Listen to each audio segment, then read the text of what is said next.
5 kategori tenaga honorer yang dapat THR dan gaji ke-13 dari pemerintah. Apakah Anda termasuk? Dikutip dari Klik Pendidikan, pemberian tunjangan hari raya THR dan gaji ke-13 tidak hanya untuk pegawai negeri sipil PNS. Ada beberapa kategori tenaga honorer yang akan menerima THR dan gaji ke-13. Dengan adanya informasi mengenai tenaga honorer juga dapat menerima THR dan gaji ke-13, membuat beberapa kategori tenaga honorer ini berbahagia. Hal itu bukan tanpa alasan.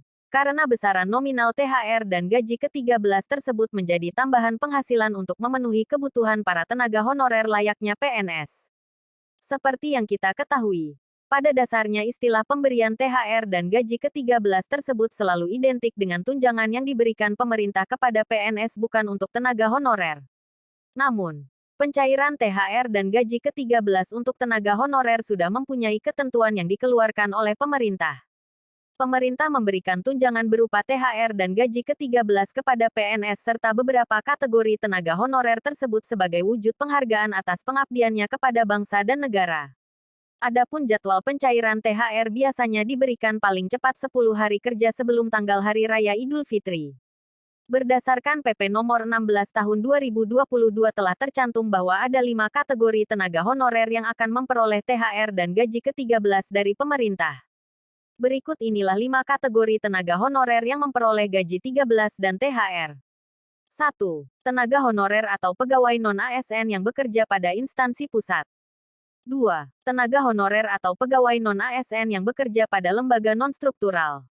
3. Tenaga honorer atau pegawai non-ASN yang bekerja pada instansi pemerintah dengan menerapkan pola pengelolaan keuangan Badan Layanan Umum (BLU), Badan Layanan Umum Daerah (BLUD).